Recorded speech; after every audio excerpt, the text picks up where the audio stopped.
Daniel pasal 2, hari Kamis, tanggal 23 Oktober 2025. Mimpi Nebukadnezar. Pada tahun yang kedua pemerintahan Nebukadnezar, bermimpilah Nebukadnezar. Karena itu hatinya gelisah dan ia tidak dapat tidur. Saya stop dulu di ayat pertama. Kita masih ingat pembacaan di Daniel 1, di mana pada tahun yang ketiga pemerintahan Yoyakim itu adalah Raja Yehuda, datanglah Nebukadnezar, Raja Babel ke Yerusalem lalu mengepung kota itu. Jadi Raja Nebukadnezar ini yang sementara bermimpi. Nah, Raja Nebukadnezar kita ingat di pembacaan Daniel pasal 1, jadi dia datang mengepung Yerusalem, terus Tuhan menyerahkan Yoyakim Raja Yehuda ke tangan Nebukadnezar. Nah, saat itu diperintahkan oleh Nebukadnezar untuk membawa orang-orang orang-orang muda ya, dari keturunan raja, dari kaum bangsawan. Nah, orang muda yang tidak bercela, yang berperawakan baik, yang memahami berbagai-bagai hikmat, yang berpengetahuan banyak, mempunyai pengertian tentang ilmu, dan orang-orang yang cakap untuk bekerja dalam istana raja. Nah, mereka diminta dibawa supaya mereka diajarkan tulisan dan bahasa orang Kasdim. Kita sudah ingat bagaimana di sana ada 4 orang anak muda yang dibawa saat itu Daniel dan teman-temannya. Nah, teman-temannya setelah itu dikasih nama baru, mereka berempat nama baru, Beltsazar dan Sadrak, Mesak, Abednego. Nah, kita ingat kisahnya ya, bagaimana mereka tidak mau untuk menajiskan diri dengan makanan dari santapan raja dan minuman raja, dan mereka minta untuk cuma dikasih sayuran dan air. Dan ternyata setelah uji coba 10 hari, mereka bahkan lebih segar, lebih gemuk, lebih kuat dari orang-orang muda lainnya yang makan santapan dari meja raja. Nah, kenapa mereka tidak mau? Karena santapan dari raja itu mungkin didoakan dengan cara-cara berhala eh, orang Babel saat itu. Nah, kita ingat bahwa sesudah itu, setelah lewat 3 tahun mereka belajar, diajari bahasa Kasdim. Nah, di situ mereka dipercaya untuk menjadi penasehat, menasehati raja kalau ada hal-hal yang diperlukan. Nah, Daniel diambil bekerja untuk Raja Nebukadnezar. Nah, sekarang kita bisa gampang masuk ke pasalnya yang kedua di sini, di mana pada tahun kedua pemerintahan Nebukadnezar. Artinya mungkin waktu Daniel dan teman-temannya dibawa itu tahun pemerintahan pertama ya. Pemerintahan pertama, dan kita tidak tahu berapa tahun. Saya belum terlalu ngerti di sini berapa tahun pemerintahan untuk dihitung raja di sana saat itu. Karena seperti kita ya di Indonesia, tahun satu periode ada 5 tahun pemerintahan. Nah, ini yang diceritakan di Daniel pasal 2 adalah pada tahun yang kedua pemerintahan Nebukadnezar. Nah, pada tahun itu bermimpilah Nebukadnezar, karena itu hatinya gelisah dan ia tidak dapat tidur. Nah, ini mimpinya membuat Nebukadnezar gelisah. Ia tidak dapat tidur. Kadang ya kalau kita bermimpi, ada mimpi yang kita pikir-pikir terus. Nah, kadang dalam masyarakat kita bilang mimpi buruk. Nah, mungkin ini Nebukadnezar menurut dia bermimpi buruk atau mimpi yang dia nggak bisa ngerti sampai dia gelisah dan ia tidak dapat tidur. Ayat kedua. Lalu raja menyuruh memanggil orang-orang berilmu, ahli jampi, ahli sihir, dan para kasdim untuk menerangkan kepadanya tentang mimpinya itu. Jadi dia minta dipanggillah semua orang-orang berilmu yang ada di negara, di setiap tempat yang dia kuasai. Jadi ahli jampi, ahli sihir, para kasdim, tujuannya untuk menerangkan kepadanya tentang mimpinya itu. Maka datanglah mereka dan berdiri di hadapan raja. Kalau raja yang panggil pasti semua langsung datang. Nah, ayat 3. Kata raja kepada mereka, "Aku bermimpi dan hatiku gelisah karena ingin mengetahui mimpi itu." Jadi dia cuma bilang, saya bermimpi, hatiku gelisah, dan saya mau mengetahui mimpi itu. Ayat 4. Lalu berkatalah para kasdim itu kepada raja dalam bahasa Aram, "Ya raja, kekallah hidupmu. Ceritakanlah kepada hamba-hambamu mimpi itu, maka kami akan memberitahukan maknanya." Wajar kan? Kalau mau diberitahu mimpinya, ya kasih tahu dulu mimpi apa. Iya, tadi malam saya mimpi buruk sekali, saya gelisah, saya nggak bisa tidur ya. Kasih tahu dulu, ceritakanlah apa mimpinya. Supaya orang di depan yang disebut ahli-ahli bisa untuk bisa nantinya untuk menjelaskan kepada raja tentang mimpi itu. Tetapi ayat 5, tetapi raja menjawab para kasdim itu, "Aku telah mengambil keputusan, yakni jika kamu tidak memberitahukan kepadaku mimpi itu dengan maknanya, maka kamu akan dipenggal-penggal dan rumah-rumahmu akan dirobohkan menjadi timbunan puing." Ini raja, dia bilang kalau kamu tidak kasih tahu saya mimpiku, plus artinya. Jadi dia minta dikasih tahu mimpinya, ditambah dengan artinya, maknanya. Kalau tidak, diancam ini ahli-ahli jampi, semua ahli sihir, diancam kamu akan dipenggal-penggal, dipotong-potong, itu dipenggal-penggal. Coba kalau saudara yang ada di depan raja, saudara ahli menerjemahkan mimpi, tetapi raja ini spesial sekali. Dia minta mimpinya diberitahukan, ditambah artinya. Kalau tidak bisa, dipotong-potong. Artinya dibunuh, tapi nggak dibunuh begitu saja, dipotong-potong, dipenggal-penggal. Dan rumah-rumahmu akan dirobohkan menjadi timbunan puing. Termasuk keluarganya mau tinggal di mana nanti kalau rumahnya dirobohkan menjadi timbunan puing. Ayat 6. Tetapi jika kamu dapat memberitahukan mimpi itu dengan maknanya, maka kamu akan menerima hadiah, pemberian-pemberian dan kehormatan yang besar daripadaku. Oleh sebab itu, beritahukanlah kepadaku mimpi itu dengan maknanya. Jadi ini raja, dia mau kasih juga hadiah kalau orang bisa kasih tahu mimpinya. Dan dikatakan akan diberi penghormatan yang besar, kehormatan yang besar. Tapi ini coba kita kalau dikasih tahu begitu, biar mau dibilang dikasih seisi dunia. Bagaimana mau tahu orang mimpinya orang? Orang yang mimpi kita yang mau dikasih tahu mimpinya. Jadi ini saya ketawa waktu saya baca, ini raja kok bisa begitu ya. Ayat 7. Mereka menjawab pula, silakan tuanku raja menceritakan mimpi itu kepada hamba-hambanya ini. Maka kami akan memberitahukan maknanya. Dengan rendah hati ini para orang berilmu, ahli jampi, ahli sihir, para kasdim ini minta lagi. Silakan tuanku raja, ceritakan mimpinya supaya kami bisa kasih tahu maknanya.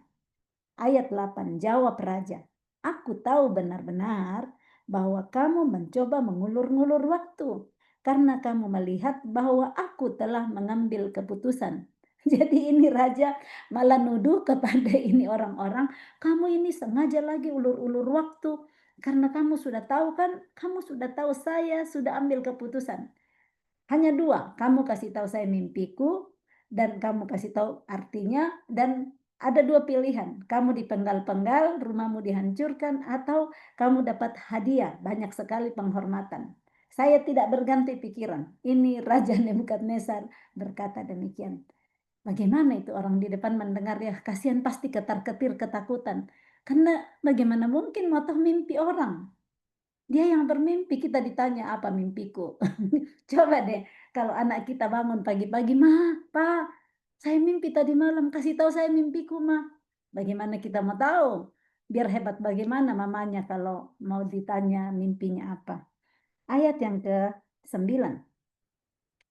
Jadi dia bilang, "Kamu melihat bahwa aku telah mengambil keputusan, yakni jika kamu tidak dapat memberitahukan kepadaku mimpi itu, maka kamu akan kena hukuman yang sama. Dan aku tahu bahwa kamu telah bermufakat untuk mengatakan kepadaku hal-hal yang bohong dan busuk sampai keadaan berubah. Oleh sebab itu, ceritakanlah kepadaku mimpi itu, supaya aku tahu bahwa kamu dapat memberitahukan maknanya juga kepadaku." Nah, kalau menghadapi orang seperti raja ini bagaimana, saudara? Apakah pernah punya bos seperti itu di kantor atau punya bos di mana saja, orang yang seperti Raja Nebukadnezar ini, ya. Saya belum pernah baca cerita yang orang-orang begini, tapi ini Nebukadnezar luar biasa. Dia betul-betul, ya dia berkuasa, jadi dia bikin apa yang dia mau. Jadi dia bilang, apa, "Kalau kamu tidak dapat kasih tahu saya mimpiku, maka kamu akan kena hukuman." Dan malah dituduh nih orang-orang yang ahli-ahli ini, "Kamu telah bermufakat untuk mengatakan kepadaku hal yang bohong dan busuk." Jadi malah dituduh seperti itu.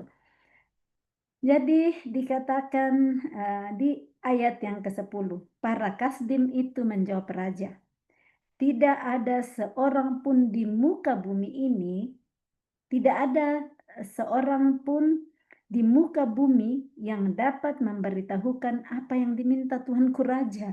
Mereka tahu, tidak mungkin ada satu orang yang bisa tahu mimpi orang lain, kecuali kalau orang itu ceritakan. Dan tidak pernah seorang raja, bagaimanapun agungnya dan besar kuasanya, telah meminta hal sedemikian dari seorang berilmu atau seorang ahli jampi atau seorang kasdim. Jadi mereka bilang, tidak pernah selama-lama ini ada raja seperti itu yang minta hal yang sangat aneh, sangat tidak masuk akal. Tidak ada seorang pun di muka bumi, mereka sadar seluruh muka bumi tidak akan ada orang yang tahu memberitahu mimpi seseorang. Mau cari dari ujung Afrika ke ujung Australia, ke Amerika, ke Eropa, Indonesia, pasti tidak ada yang bisa kalau ditanya mimpi. Nah ini yang mereka bilang. Nah ayat 11, apa yang diminta Tuanku Raja adalah terlalu berat dan tidak ada seorang pun yang dapat memberitahukannya kepada Tuanku Raja selain dari dewa-dewa yang tidak berdiam di antara manusia. Maka raja menjadi sangat geram dan murka karena hal itu. Lalu dititahkannya lah untuk melenyapkan semua orang bijaksana di Babel. Coba lihat bagaimana ini raja yang sangat jauh dari bijaksana. Sudah dikasih tahu sama orang-orang bijaksana ini, nggak mungkinlah seluruh bumi nggak ada yang bisa tahu, kecuali ini mereka bilang di sini dewa-dewa, ya, karena mereka nggak percaya Tuhan, jadi mereka bilang dewa-dewa, kecuali dewa-dewa yang bisa memberitahukan kepada Tuanku Raja. Tetapi dewa-dewa itu tidak berdiam di antara manusia, tidak ada di antara kita, nggak mungkin, impossible. Kita lihat kasus ini muncul di mana ada Daniel, Sadrak, Mesak, Abednego di Babel pada saat itu. Ayat 13.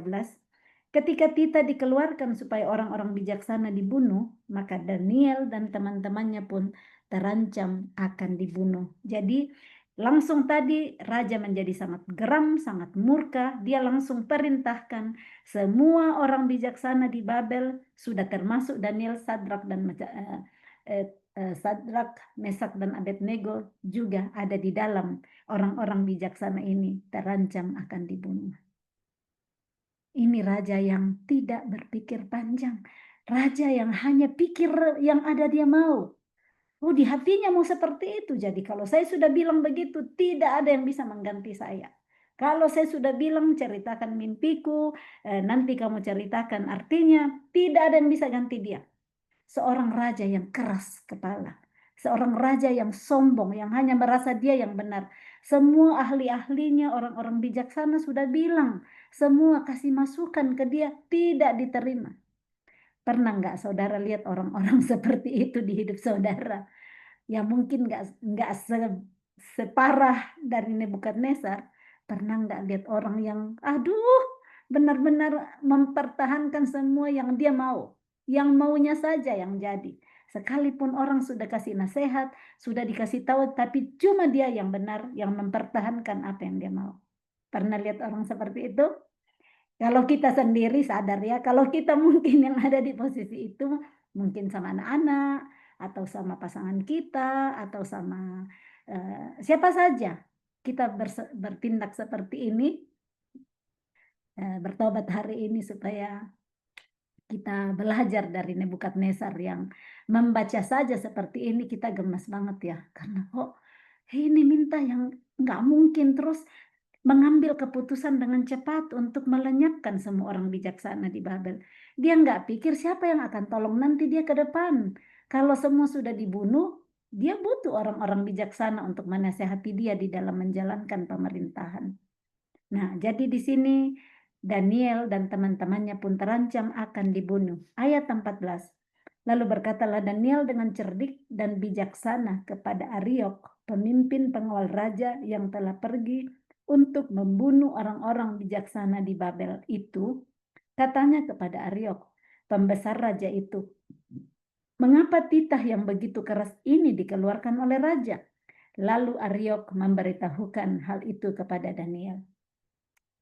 Karena tadi Daniel nggak termasuk orang yang dipanggil di hadapan raja untuk ditanya ya. Jadi cuma nantinya setelah raja geram dan marah, semua orang bijaksana di seluruh Babel harus dibunuh. Makanya termasuk Daniel dan teman-temannya. Tapi mereka nggak menghadap bersama-sama dengan ahli-ahli yang lain. Makanya dia nggak ngerti, Daniel dan teman-temannya tidak ngerti. Kenapa kok tiba-tiba mereka mau dibunuh seperti itu. Nah, Daniel berbicaralah ke Ariok, pemimpin pengawal raja yang mau membunuh mereka. Dia tanya, kenapa titah yang begitu keras dikeluarkan raja? Nah, Ariok ceritakan kepada Daniel, raja bermimpi, dia gelisah, tidak dapat tidur, makanya dia panggil semua ahli-ahli nujum, ahli jampi, semua dipanggil untuk memberitahukan mimpinya dan memberitahukan maknanya. Dengan janji kalau kalau bisa jawab ada hadiahnya, kalau tidak bisa akan dipenggal-penggal. Diceritakan kurang lebih pasti seperti itu. Nah, ayat 16, maka Daniel menghadap raja dan meminta kepadanya supaya ia diberi waktu untuk memberitahukan makna itu kepada raja. Kita lihat bagaimana Daniel berani berdiri pergi menghadap kepada raja. Jadi nggak serahkan nyawanya saja.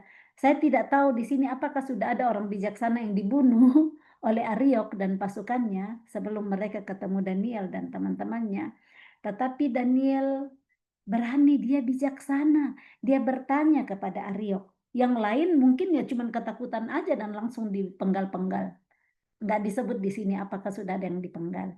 Tetapi Daniel berdiri dengan berani untuk bertanya dan meminta, bolehkah saya menghadap raja? Dan pastinya dia minta dulu kepada Ariok dan Ariok mengizinkan dia untuk pergi menghadap raja dan Daniel dengan berani meminta kasih saya waktu.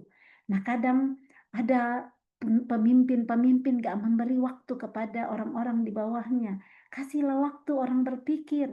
Jangan tiba-tiba langsung harus bikin seketika ini juga. Dimarahin kalau nggak bikin. Nah, kita dengan firman Tuhan ngajar kita untuk sabar, untuk nggak buru-buru kalau orang belum siap. Jadi kita kasih kesempatan lah. Mungkin mereka perlu pikir dulu kalau ada mungkin tugas-tugas di kantor yang mau harus disampaikan laporannya. Tanya 1 minggu sebelumnya Kak. Nah ini tiba-tiba mau dibunuh. Kurang lebih seperti itu. Jadi kasihlah waktu untuk orang-orang supaya mereka bisa mempersiapkan diri, apakah itu di pekerjaan atau di pelayanan, kita belajar semua untuk bisa memberikan kesempatan kepada orang mempersiapkan diri. Nah, ini yang Daniel minta di ayat 16, minta waktu untuk nantinya dia bisa memberitahu makna dari mimpi itu. Jadi saya percaya Daniel saat minta waktu, dia percaya ada Tuhanku yang sanggup tolong saya. Karena dia bisa tahu, biar saya minta waktu setahun, kalau tidak ada yang tolong dia, tidak mungkin Daniel bisa memberitahu arti mimpi itu. Tetapi saya sangat percaya dia tahu bahwa ada Tuhannya yang sanggup menolong dia. Sehingga dia berani berjanji kepada raja. Ini kan dia menghadap raja, meminta kepada raja, diberi waktu untuk memberitahukan makna itu kepada raja. Daniel sudah tahu resiko kalau dia tidak bisa memberitahu mimpi dan kalau dia tidak bisa menerjemahkan mimpi. Tetapi saya percaya dia menjadi berani karena dia tahu ada Tuhan yang dia andalkan, yang dia tahu akan sanggup menolong dia. Nah, dalam hidup kita, kalau kita berani mempercayai Tuhan, sekalipun di depan mata yang seperti Daniel. Dia tidak tahu apa yang akan terjadi di depan. Bagaimana mimpi itu dia mau tahu. Tetapi dia mempercayakan kepada Tuhan. Maukah kita juga mempercayakan kepada Tuhan hari ini kalau kita punya mungkin masalah yang sepertinya nggak ada harapan, di depan kita gelap gulita, tidak ditahu sama sekali seperti Daniel. Bagaimana mungkin tahu ini mimpinya Nebukadnezar? Kita tidak tahu masa depan kita gimana, kelihatannya gelap gulita, nggak ada jalan keluar dari masalah yang dihadapi. Nah, Daniel percaya, mempercayakan hidupnya kepada Tuhan. Yeremia 17 ayat 7 berkata, berbahagialah, diberkatilah orang yang mengandalkan Tuhan, yang menaruh harapannya kepada Tuhan. Dan ini yang Daniel lakukan di ayat 16, ini dia mengandalkan Tuhan. Nah, ayat yang ke-17 kita lanjut. Kemudian pulanglah Daniel dan memberitahukan hal itu kepada Hananya, Misael, dan Azaria teman-temannya. Jadi ini Daniel kurang lebih jadi pemimpin di antara keempat temannya ini. Karena Daniel yang mengambil keputusan pergi menghadap raja, dan kita lihat di sini dia nggak pergi sama teman-temannya. Karena dikatakan kemudian pulanglah Daniel dan memberitahukan hal itu kepada teman-temannya. Jadi Daniel bilang kepada mereka, dengan maksud supaya mereka memohon kasih sayang kepada Allah semesta langit mengenai rahasia itu, supaya Daniel dan teman-temannya jangan dilenyapkan bersama-sama orang-orang bijaksana yang lain di Babel. Daniel nggak mengandalkan diri sendiri. Daniel nggak mengandalkan teman-temannya, tetapi Daniel mengandalkan Tuhan. Dan dia juga tahu kuasa dari kesepakatan. Dia tahu bagaimana kuatnya kuasa kalau dia nggak sendiri, kalau dia membagi juga ke teman-temannya. Jadi dia nggak simpan sendiri untuk, wah saya hebat-hebat sendiri, saya aja pulang tanya Tuhan, nggak usah saya kasih tahu teman-temanku. Dia tahu bagaimana kuasa, di mana seperti di Matius menuliskan bahwa di mana ada satu dua orang yang bersepakat dalam nama Tuhan, ada Tuhan di sana. Nah, dia minta kepada teman-temannya untuk memohon kasih sayang Tuhan. Mereka berdoa, memohon itu kan berdoa, memohon kasih sayang Allah supaya bisa diberitahukan tentang mimpi daripada Raja Nebukadnezar ini. Ayat 19, maka rahasia itu disingkapkan kepada Daniel dalam suatu penglihatan malam. Wow, luar biasa. Ada kata maka setelah Daniel meminta kepada teman-temannya, memberitahu, kita bersama-sama mari kita mohon kasih sayang Allah supaya dia bisa, Allah itu mengetahui rahasia. Dia tahu rahasia apa mimpi daripada Nebukadnezar itu. Dan Tuhan singkapkan kepada Daniel melalui penglihatan malam. Penglihatan malam itu kalau saya ngertinya mimpi juga ya. Daniel disampaikan Tuhan melalui mimpi. Dia melihat pada waktu malam. Jadi Tuhan itu berbicara kepada orang dengan berbagai macam cara, termasuk dalam mimpi. Nah, ini Daniel disingkapkan dalam suatu penglihatan malam. Lalu Daniel memuji Allah semesta langit. Apa yang Daniel lakukan saat rahasia itu disingkapkan, dia nggak langsung teriak-teriak, yupi, yupi, yupi, saya tahu. Tidak. Yang pertama kali dilakukan adalah Daniel memuji Allah semesta langit. Apakah kita memuji Allah saat dia melakukan, membukakan rahasia-rahasia dalam hidup kita? Apakah kita berterima kasih, bersyukur kepada dia, menyanyikan nyanyian baru bagi dia saat dia bukakan rahasia-rahasia di dalam hidup kita? Daniel memuji Allah. Kita ambil keteladanan dari Daniel. Saat Tuhan percayakan, singkapkan rahasia kepada dia, dia nggak jadi sombong. Dia nggak pergi teriak-teriak, kasih tahu semua orang. Nah, sekarang kasih tahu semua orang kan kita pakai status, kita pakai Facebook, kita pakai Instagram untuk memperlihatkan semua orang bahwa, wah saya dikasih tahu rahasia ini. Nah ini Amsal menuliskan bahwa perkataan yang diucapkan tepat waktu seperti apel emas di pinggan perak. Coba kita cari, saya ingat ini di Amsal 11 ayat 25 untuk kita bisa belajar menambahkan pedang roh di dalam hidup kita. Amsal 11 ayat 20. Saya salah ingat nih, maaf. Saya lupa tepatnya, tetapi di Amsal itu bahwa perkataan yang diucapkan tepat waktu seperti apel emas di pinggan perak. Saya lupa ayatnya. Dan jadi di sini dia simpan, dia puji Tuhan dulu. Dia nggak langsung sebarkan semua di Facebook, di status atau di Instagram. Saya ingat saya pernah seperti ini, kalau saya tahu sedikit aja saya tahu, saya sudah mau langsung bagi ke semua orang. Baru sedikit saya tahu, saya sudah mau sebarkan di Facebook, di Instagram, di status. Dulu itu saya senang sekali di Facebook, saya paling rajin di Facebook. Baru sedikit sekali saya tahu, baru sepotong saya tahu, saya sudah sebarkan di Facebook. Ya, ada banyak apa namanya, kenapa saya sebarkan ya, pastinya karena saya senang membagi supaya orang lain tahu, tetapi pasti ada juga saya senang pujian, cari-cari pujian. Wah, Elma tahu ini. Tetapi Tuhan terus bentuk hati, terus untuk tahu ada hal-hal nggak usahlah langsung disebar. Kalau belum terima kasih. Kalau belum ada yang kita dapat di situ, kalau kita dapat sesuatu nggak langsung disebar kalau belum waktunya.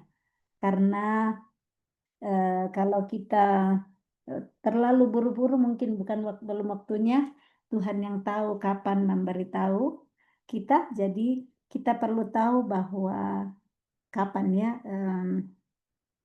perkataan yang diucapkan tepat waktu seperti apel emas di pinggan perak. Nah, perkataan kita sekarang itu kan sudah seperti dengan tulisan-tulisan. Kita berkata-kata dengan tulisan di status, dengan tulisan di Instagram, dengan tulisan di Facebook, itu menjadi perkataan kita.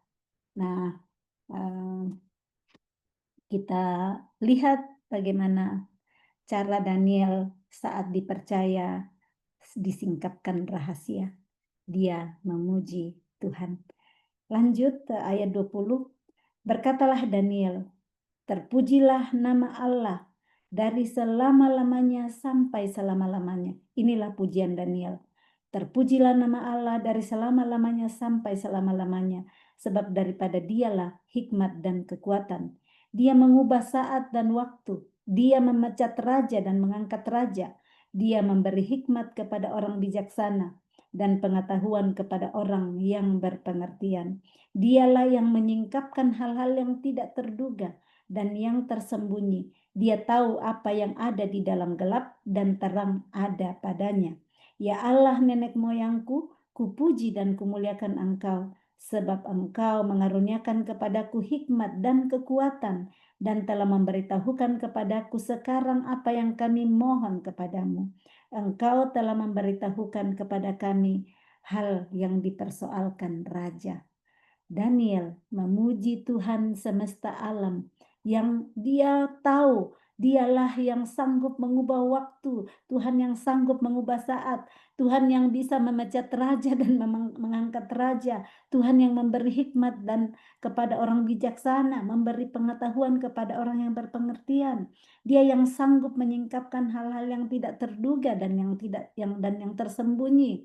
Dia yang tahu ada yang di dalam gelap, terangnya ada, dia adalah terang dan terang itu ada padanya. Jadi dia kembalikan segala pujian syukur dan hormat kepada Tuhan. Dia tahu bahwa Tuhan yang sudah mengaruniakan kepadanya hikmat dan kekuatan dan yang telah memberitahukan kepadanya apa yang mereka mohonkan. Dia nggak bilang apa yang aku mohon. Dia bilang apa yang kami mohon. Dia menghargai teman-temannya yang berdoa bersama-sama. Dia nggak ambil kredit sendiri untuk dirinya. Saya yang berdoa. Saya minta sendiri. Tidak, dia bawa teman-temannya dalam doa. Kami, sekarang engkau beritahukan kepada kami apa yang kami mohon. Dia yang diberitahu, tetapi dia menghargai usaha temannya yang berdoa bersama-sama dengan dia. Engkau telah memberitahukan kepada kami hal yang dipersoalkan raja. Ayat 24, sebab itu pergilah Daniel kepada Ariok yang telah ditugaskan raja untuk melenyapkan orang-orang bijaksana di Babel. Maka pergilah ia serta berkata kepadanya demikian. Orang-orang bijaksana di Babel itu jangan kau lenyapkan. Bawalah aku menghadap raja, maka aku akan memberitahukan kepada raja makna itu. Ariok segera membawa Daniel menghadap raja serta berkata kepada raja demikian. Aku telah mendapat seorang dari antara orang-orang buangan dari Yehuda yang dapat memberitahukan makna itu kepada raja. Jadi ini Daniel tahu tata cara. Dia nggak langsung lari-lari pergi istana. Yes, saya sudah tahu, lari-lari, saya mau ketemu Nebukadnezar. Dia enggak seperti itu. Dia pergi terlebih dahulu kepada Ariok. Dia tahu step by step aturan-aturan yang ada. Dia pergi ke Ariok yang sudah ditugaskan raja untuk kasih lenyap membunuh orang-orang bijaksana di Babel. Dia kasih tahu, jangan kau lenyapkan orang-orang bijaksana di Babel. Ya, saya nggak tahu apakah Ardiok sudah melenyapkan beberapa orang sebelumnya ya. Bawalah aku menghadap raja, maka aku akan memberitahukan kepada raja makna itu. Wow, berani sekali dia karena Tuhan sudah kasih lihat dia. Dan dia mempercayai Tuhannya. Bisa saja kan Daniel bilang, ini kan cuma mimpi, penglihatan di waktu malam ya. Kalau saya datang sok-sokan bilang saya tahu sama raja ternyata tidak betul. Bisa nggak pikiran itu? Bisa banget. Pikiran itu datang. Kalau dia nggak mempercayai Tuhannya dengan sepenuh hati. Dia bisa bilang, ini kan bunga tidur aja yang saya lihat. Kalau saya berani-beraninya bilang kepada Ariok bahwa saya tahu mimpi dan ternyata salah, pasti saya dipenggal. Tetapi Daniel sangat mempercayai Tuhannya. Dia sangat mempercayai bahwa Tuhannya lah yang sudah memberitahukan kepada dia apa yang dimimpikan oleh Nebukadnezar juga dengan artinya. Nah, ayat yang berikut ayat 26, bertanyalah raja kepada Daniel yang namanya Beltsazar, sanggupkah engkau memberitahukan kepadaku mimpi yang telah kulihat itu dengan maknanya juga? Daniel menjawab katanya kepada raja, rahasia yang ditanyakan tuanku raja tidaklah dapat diberitahukan kepada raja oleh orang bijaksana, ahli jampi, orang berilmu, atau ahli nujum. Tetapi di sorga ada Allah yang menyingkapkan rahasia-rahasia. Ia telah memberitahukan kepada tuanku Raja Nebukadnezar apa yang akan terjadi pada hari-hari yang akan datang. Jadi ini Daniel berkata, tidak ada orang yang bisa, yang terahli pun tidak ada yang bisa memberitahukan kepada raja. Tetapi di sorga ada Allah. Tadi kalau kita lihat bagaimana ahli-ahli yang bijaksana di kerajaan Babel, mereka bilang kepada Nebukadnezar di ayat 11 ya, apa yang diminta Tuanku Raja adalah terlalu berat dan tidak ada seorang pun yang dapat memberitahukannya kepada Tuanku Raja selain dari dewa-dewa yang tidak berdiam di antara manusia. Nah, mereka nggak tahu ada Tuhan di sorga, tapi mereka tahu ada kuasa yang bisa melakukan itu. Nah, Daniel datang memberi nama yang menurut orang-orang ini dewa-dewa yang ada di bumi, yang tidak berdiam di bumi di antara manusia. Daniel berkata, tetapi di sorga ada Allah, ada namanya. Dia beritahu, dia nggak cuman, oh ya ada dewa-dewa begini. Dia bilang ada Allah di surga yang menyingkapkan rahasia-rahasia. Dan Allah itu yang telah memberitahukan kepada Tuanku Raja Nebukadnezar apa yang akan terjadi pada hari-hari yang akan datang. Bisa Tuhan memberitahu kepada orang apa yang akan terjadi kemudian. Jadi kalau Tuhan memberikan karunia kepada orang untuk bermimpi, diberitahu hal-hal, jangan kita ketawain orang itu. Nggak mungkin lah, itu kan cuma bunga-bunga tidur. Percaya Tuhan bisa berbicara, memberitahukan hal-hal yang akan datang melalui orang-orang yang dia percaya. Jadi dia mau memberitahukan kepada Nebukadnezar apa yang akan terjadi, belum terjadi, yang akan terjadi di hari-hari yang akan datang. Dan mulailah Daniel berkata, mimpi dan penglihatan-penglihatan yang Tuhan kulihat di tempat tidur ialah ini. Ayat 29, sedang tuanku ada di tempat tidur, ya tuanku raja, timbul pada tuanku pikiran-pikiran tentang apa yang akan terjadi di kemudian hari. Dan dia yang menyingkapkan rahasia-rahasia telah memberitahukan kepada tuanku apa yang akan terjadi. Jadi ini sebagai raja ya pasti pikir gimana kerajaanku ke depan, banyak sekali lah mungkin seorang raja di tempat tidur saking dia memerintah, banyak hal yang dia harus urus di pemerintahan. Nah, sambil di tempat tidur dia berpikir tentang apa yang akan terjadi di kemudian hari, bertanya-tanya di hatinya, dan di situ dikatakan dan dia, huruf besar itu dia yang menyingkapkan rahasia-rahasia telah memberitahukan kepada tuanku apa yang akan terjadi. Dia, huruf besar ini adalah Allah yang disebut Daniel di ayat 28. Allah yang ada di sorga. Nah, kita lanjut di sini bahwa ayat 30. Adapun aku, kepadaku telah disingkapkan rahasia itu, bukan karena hikmat yang mungkin ada padaku, melebihi hikmat semua orang yang hidup, tetapi supaya maknanya diberitahukan kepada tuanku raja, dan supaya tuanku mengenal pikiran-pikiran tuanku. Daniel sangat rendah hati. Dia nggak bilang, aku bisa tahu dari semua yang pintar, yang hebat, yang bijaksana di seluruh Babel.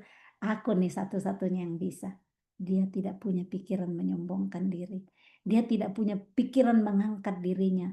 Dia bilang bahwa adapun aku, saya nih maksudnya Daniel, adapun aku, kepadaku telah disingkapkan rahasia itu. Berarti bukan dia yang tahu sendiri, dia ngakuin itu Tuhan yang singkapkan, tapi dia belum bilang Tuhan di sini ya, disingkapkan rahasia itu bukan karena hikmat yang mungkin ada padaku melebihi yang lain. Tetapi tujuannya hanya satu, disingkapkan kepadaku, kata Daniel, supaya maknanya diberitahukan kepada Nebukadnezar, supaya Nebukadnezar mengenal apa pikiran-pikirannya. Catat ini, supaya maknanya diberitahukan kepada tuanku raja, dan supaya tuanku mengenal pikiran-pikiran tuanku. Ternyata tujuan untuk mimpi ini dan disingkapkan rahasianya supaya raja diberitahu apa artinya dan supaya raja tahu pikiran-pikirannya. Kadang ternyata kita nggak tahu pikiran-pikiran kita sendiri. Pikiran kita ngelantur ke sana kemari. Pikiran kita nggak tahu apa yang juntrungnya kita pikir. Takut bikin ini, takut ini, dia ketakutan-ketakutan banyak sekali.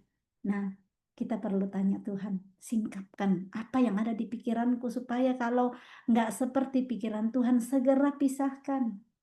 Pisahkan pikiran-pikiran yang tidak berasal dari Tuhan. Supaya kita bisa kenal pikiran kita. Hanya Tuhan yang bisa nolong kita. Ayat 31. Ya raja, tuanku melihat suatu penglihatan, yakni sebuah patung yang amat besar. Patung ini tinggi, berkilau-kilauan luar biasa, tegak di hadapan tuanku, dan tampak mendahsyatkan.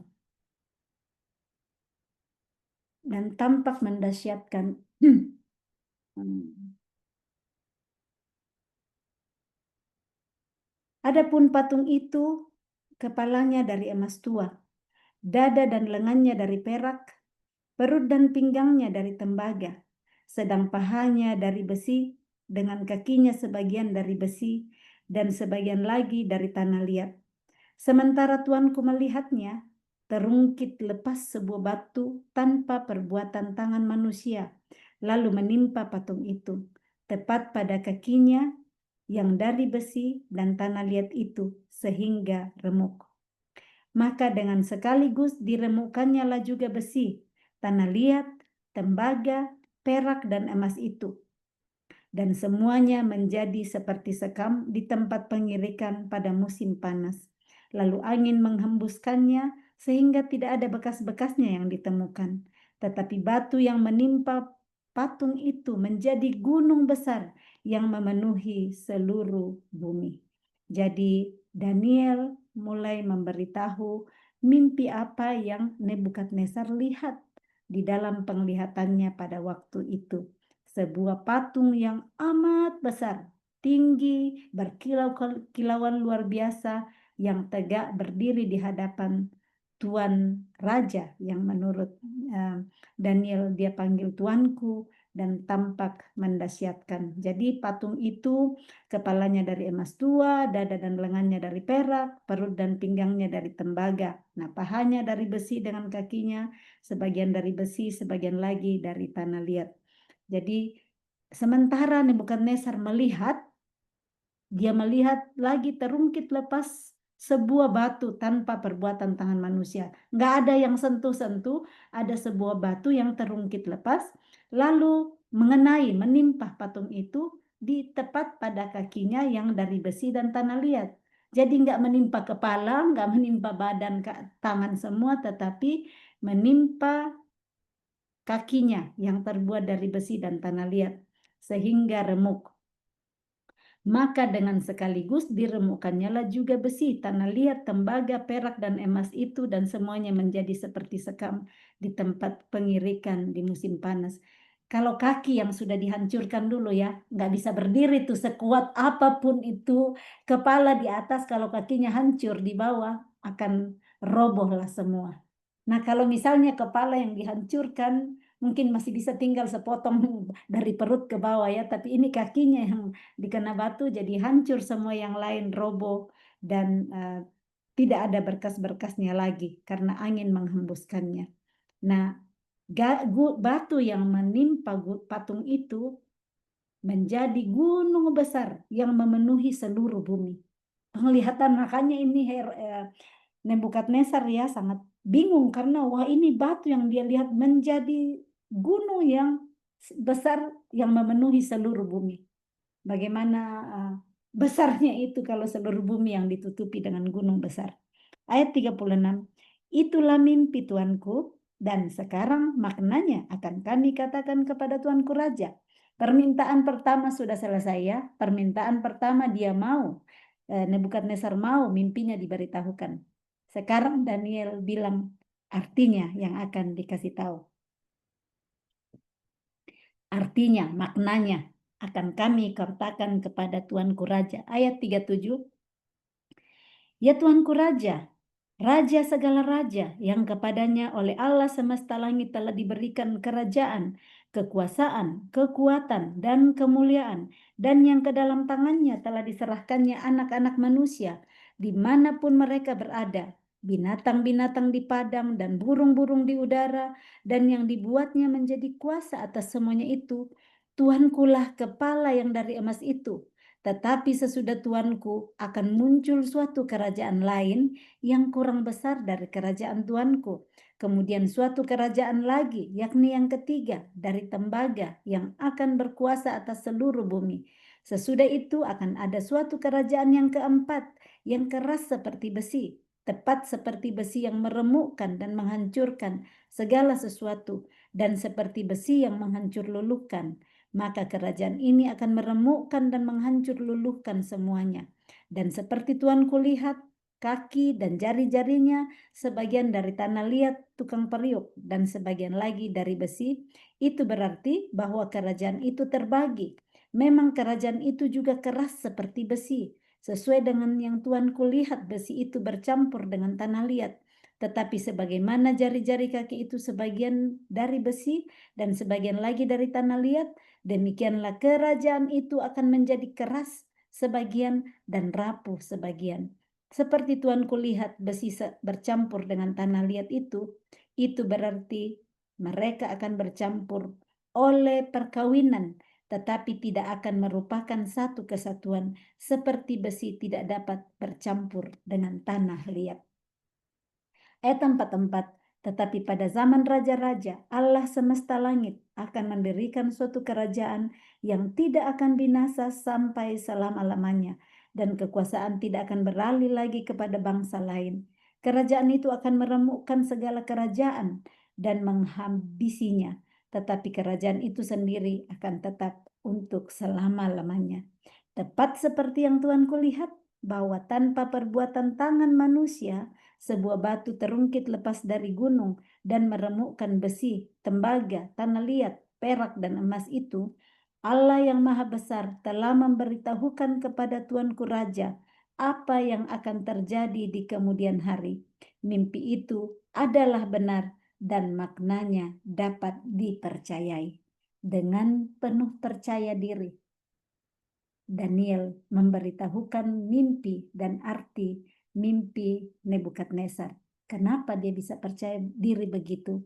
Karena Tuhan sudah memberitahukannya. Tuhan sudah menyingkapkannya dalam penglihatan malam. Ayat yang ke-19. Kita lihat bagaimana orang yang takut akan Tuhan. Daniel selalu tanya Tuhan. Bahkan rela untuk tidak makan makanan dari santapan raja, minuman raja, anggur raja, supaya dirinya tidak najis. Apa yang bisa menajiskan hidup kita hari ini? Pikiran-pikiran kita, penglihatan kita, pendengaran kita, kata-kata kita. Jaga hati kita supaya terus bersih, supaya tidak dicemari oleh hal-hal yang tidak kudus. Seperti Daniel, Sadrak, Mesak, dan Abednego. Ternyata orang-orang yang berani untuk berkata tidak kepada hal-hal yang kelihatannya enak sekali makanan raja ya, enak sekali anggur-anggur raja, tapi mereka berani berkata tidak, dan bahkan ada keberanian dan kepercayaan untuk hanya tanya kepada Tuhan, mempercayai Tuhan sanggup memberitahu hal yang tidak mungkin orang lain tahu. Tuhan percayakan rahasianya. Apakah saudara dan saya mau dipercayakan rahasia Tuhan? Kita ikuti teladan Daniel, Sadrak, Mesak, dan Abednego. Dan dia berani menutup kata-katanya ya kepada Nebukadnezar. Mimpi itu adalah benar dan maknanya dapat dipercayai. Nebukadnezar belum bilang sedikit pun mimpinya, tetapi Daniel sudah memberitahu mimpi sekaligus maknanya. Ayat 46. Lalu sujudlah Raja Nebukadnezar serta menyembah Daniel. Juga dititahkannya mempersembahkan korban dan bau-bauan kepadanya. Raja Nebukadnezar yang keras kepala ini, yang hanya mau apa yang dia pikir terjadi, menyembah, sujud, menyembah Daniel. Di depan banyak orang loh, pasti banyak sekali yang lihat, ahli-ahli. Dia nggak malu lagi. Dia nggak jaga gengsi lagi sebagai raja. Dia sujud di depan Daniel, menyembah Daniel.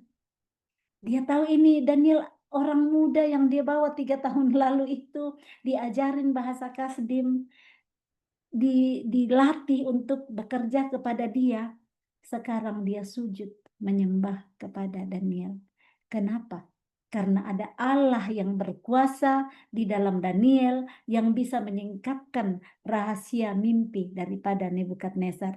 Membuat raja yang berkuasa ini, yang merasa dia yang punya segala-galanya, sampai mimpinya pun harus orang kasih tahu, bertekuk lutut di bawah kaki Daniel. Kiranya orang-orang yang keras kepala, yang mempertahankan pendapatnya sendiri, kebenarannya sendiri, kita perkatakan firman Tuhan ini disebarkan ke seluruh dunia yang membaca. Kenapa saya bilang seluruh dunia? Ada teman di Belanda, ada teman mungkin di Amerika, ada di Indonesia atau di mana yang dengar rekaman kita ini, pembacaan ini, itulah firman disebarkan, dan supaya bisa untuk sujud bertekuk lutut di bawah kaki Yesus.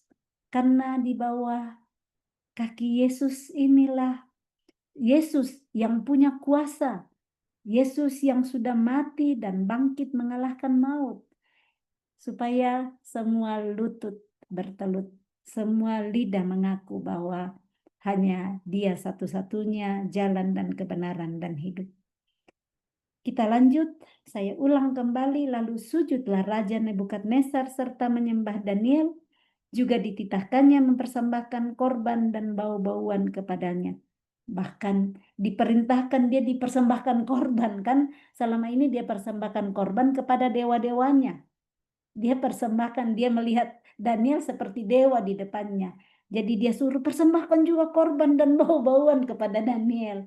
Daniel ini orang muda yang rendah hati. Tiba-tiba raja sujud di depannya, dipersembahkan korban dan bau-bauan. Ayat 47. Berkatalah raja kepada Daniel, sesungguhnya Allahmu itu Allah yang mengatasi segala Allah dan yang berkuasa atas segala raja dan yang menyingkapkan rahasia-rahasia, sebab engkau telah dapat menyingkapkan rahasia itu.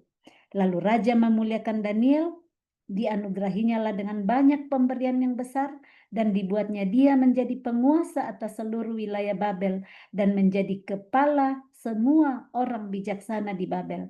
Atas permintaan Daniel, raja menyerahkan pemerintahan wilayah Babel itu kepada Sadrak, Mesak, dan Abednego, sedang Daniel sendiri tinggal di istana raja. Amin. Wow, luar biasa ini pembacaan yang Tuhan singkapkan untuk kita hari ini.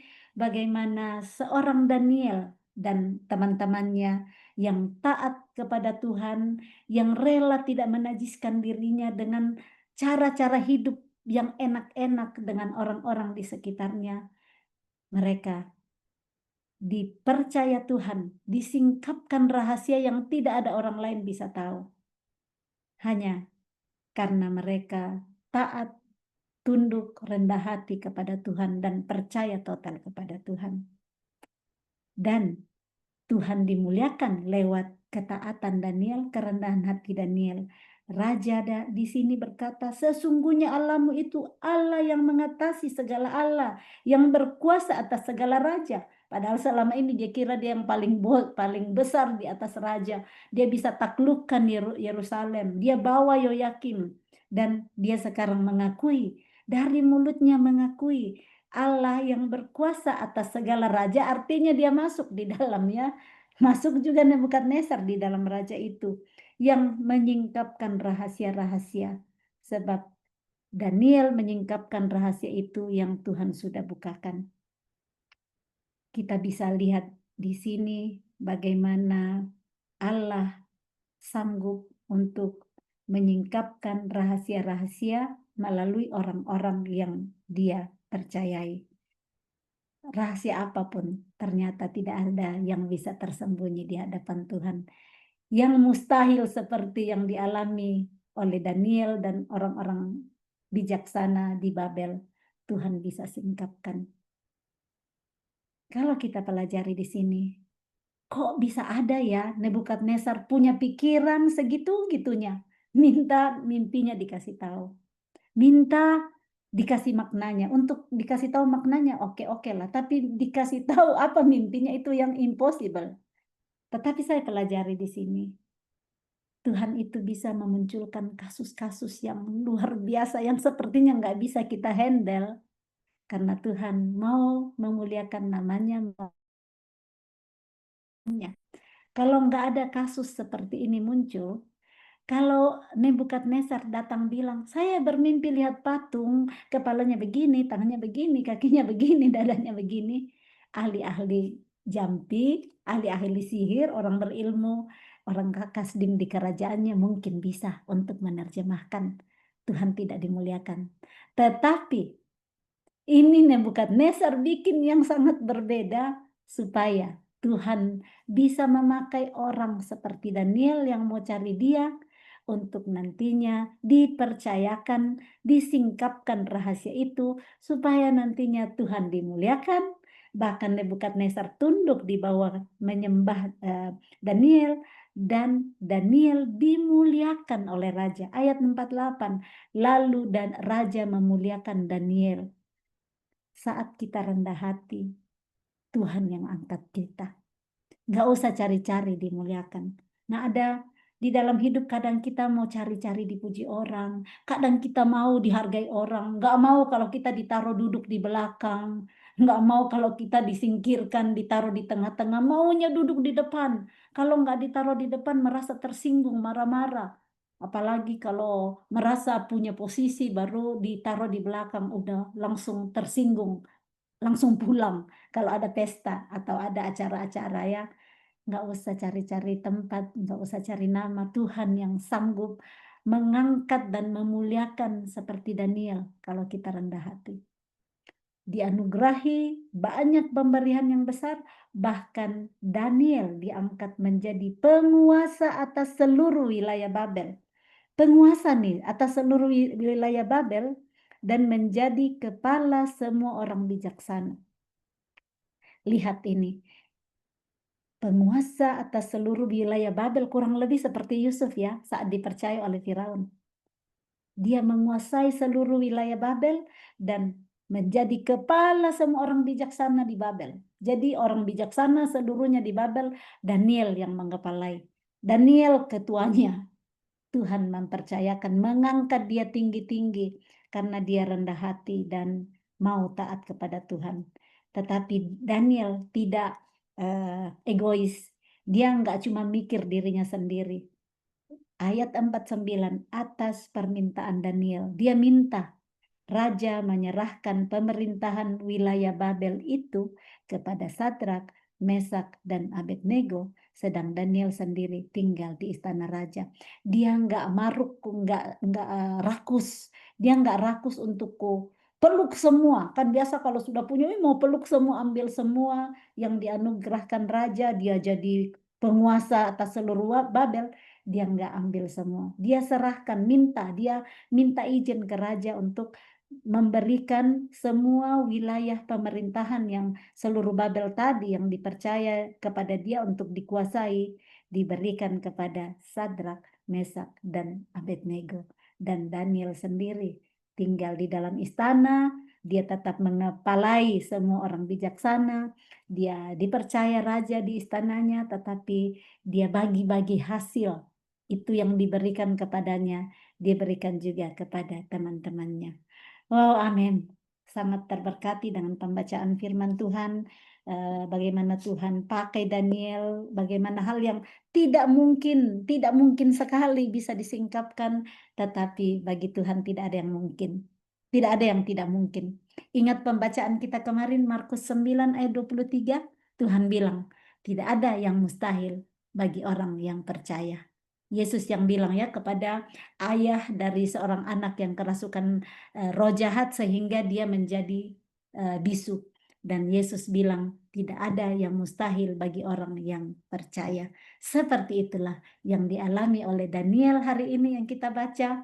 Tidak ada yang mustahil. Dia bisa singkapkan mimpi dari Nebukadnezar karena dia percaya kepada Tuhan. Firman ini sangat membangkitkan iman kita untuk percaya yang tidak mungkin di depan kita. Mungkin ada sakit penyakit, ada masalah keluarga, ada apapun di depan kita.